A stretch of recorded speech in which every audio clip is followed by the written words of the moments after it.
दोस्तों नमस्कार। आज हम बात करेंगे राजस्थान की राजनीति के सबसे बड़े विवाद की, जिसने राजस्थान में बवाल मचा दिया है। दरअसल देवली उनियारा विधानसभा सीट से निर्दलीय चुनाव लड़ने वाले नरेश मीणा भले ही जेल में हो, लेकिन समरावता गांव में हुई घटना ने उन्हें लाइमलाइट में ला दिया है। अब कांग्रेस नेता और नरेश मीणा के गुरु ने भजनलाल सरकार के खिलाफ मोर्चा खोल दिया है। समरावता गांव में पहुंचकर उन्होंने भजनलाल सरकार को खुली चुनौती दे दी है। तो चलिए विस्तार से जानते हैं कि आखिर समरावता गांव पहुंचकर नरेश मीणा के गुरु और कांग्रेस नेता ने भजनलाल सरकार को क्या चुनौती दी है और अब क्या कुछ होने वाला है। दरअसल मतदान के दिन समरावता गांव में हिंसा और आगजनी की घटना हुई थी। गांव के कई घरों में तोड़फोड़ की गई, गाड़ियां जला दी गई और पुलिस पर भी बर्बरता के आरोप लगे। ग्रामीणों का कहना है कि पुलिस ने उनके घरों में घुसकर न केवल प्रॉपर्टी को नुकसान पहुंचाया, बल्कि महिलाओं और बच्चों के साथ भी मारपीट की।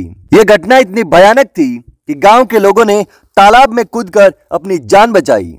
ग्रामीणों का कहना है कि उनकी मांगों को नजरअंदाज किया गया और जब उन्होंने विरोध किया तो उनके खिलाफ कड़ी कार्रवाई की गई। हिंसा के बाद पहली बार कांग्रेस नेता और पूर्व विधायक प्रहलाद गुंजल समरावता गांव में पहुंचे। उन्होंने न केवल पीड़ित परिवारों से मुलाकात की, बल्कि पुलिस की कार्रवाई पर सवाल भी खड़े किए। मीडिया से बात करते हुए गुंजल ने कहा, यह घटना लोकतंत्र के लिए एक काला धब्बा है। पुलिस ने जिस तरह से घरों में घुसकर तोड़फोड़ की और लोगों को बिना वजह गिरफ्तार किया, वो अंग्रेजों के जमाने के जुल्मों की याद दिलाती है। गुंजल ने कहा कि गांव की महिलाओं और बच्चों की दर्द भरी कहानियां सुनकर वे अंदर तक हिल गए हैं। उन्होंने बताया कि एक मां ने रोते हुए कहा कि उसके दोनों बेटे जेल में हैं और उसे उनकी शक्ल देखे हुए 15 दिन से ज्यादा का समय हो गया। गुंजल ने समरावता गांव के पीड़ितों को न्याय दिलाने के लिए एक महापंचायत बुलाने की भी घोषणा कर दी है।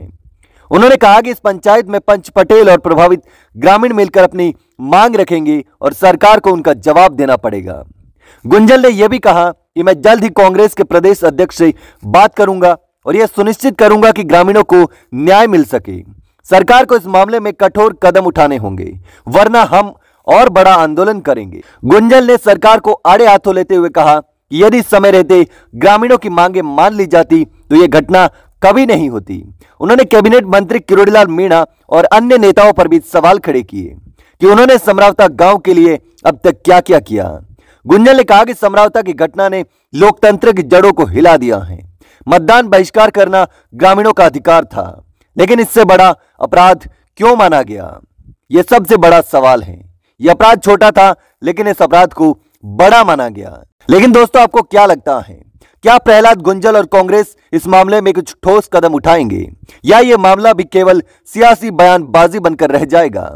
इसके साथ ही सबके मन में यह भी सवाल जिंदा है कि आखिर समरावता गांव वालों के साथ न्याय कब होगा और आखिर कब तक नरेश मीणा जेल से बाहर आएंगे। दोस्तों, आपको क्या लगता है, मुझे कमेंट करके जरूर बताना।